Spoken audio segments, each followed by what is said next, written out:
Is- Bonjour tout le monde. Il s'agit aujourd'hui de faire un cours en MySQL sur la gestion des utilisateurs ainsi que de leurs privilèges.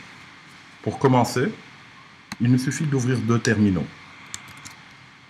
Afin de faciliter la lecture, j'agrandirai les caractères qui sont saisis, j'augmenterai un petit peu la police, ce qui facilitera la lecture de la vidéo.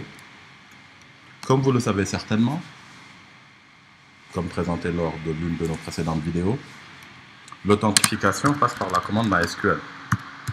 Nous allons nous authentifier d'abord en tant qu'utilisateur administrateur, le root, avec la commande MySQL --u root. Par défaut, aucun mot de passe n'est nécessaire quand on est root sur des plateformes telles que XAMPP ou WAMP en fonction de votre plateforme. Ce qui fait que pour l'authentification, c'est tout simplement la commande MySQL-u root.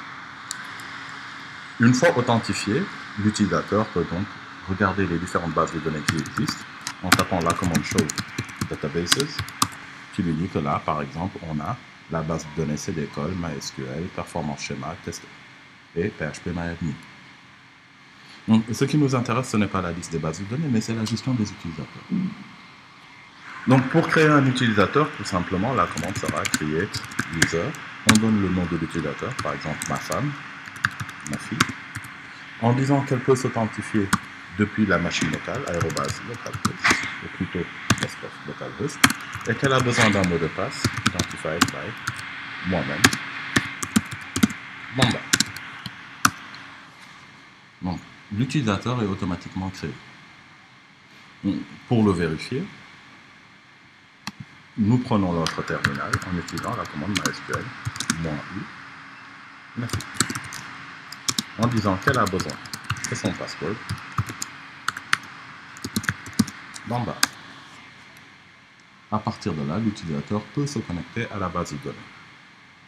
Donc, si l'utilisation du mot de passe en clair ne vous plaît pas trop, on peut se déconnecter et s'authentifier toujours à travers la commande MySQL-u, le nom de l'utilisateur Nafi, et en disant tout simplement qu'on a un mot de passe sans préciser lequel. En validant, le mot de passe nous est demandé, et cette fois-ci, en l'écrivant, il sera masqué. Donc, en saisissant, aucun mot de passe n'apparaît, et donc l'utilisateur qui serait à côté de vous ne verrait pas le mot de passe pendant sa saisie. Et pour se déconnecter, on utilise la commande exit.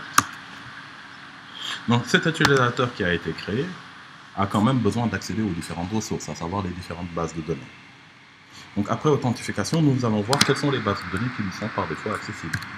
Donc MySQL toujours, -u, le nom de l'utilisateur qui a été créé, ainsi que son mot de passe.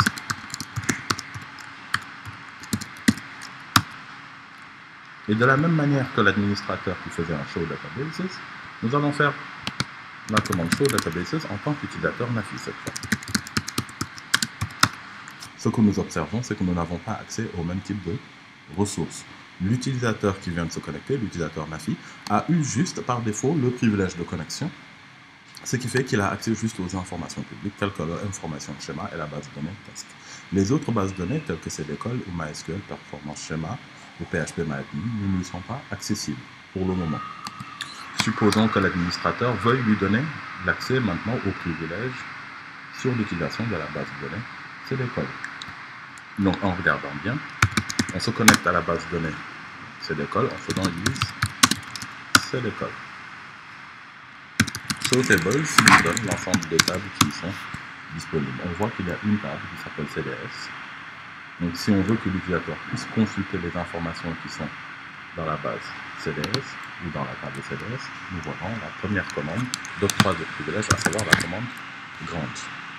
Donc pour voir les différentes options de la commande grant, il suffit de faire help grant sous MySQL et vous avez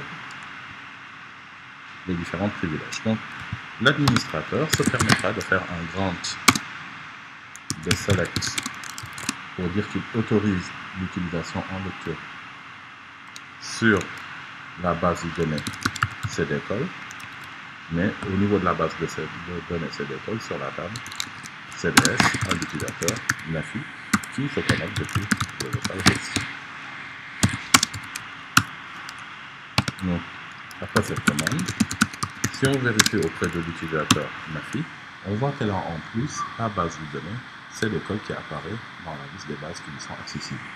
Elle peut ainsi faire use c'est l'école de la même manière que l'administrateur et vérifier l'ensemble des tables qui existent à travers la commande show tables.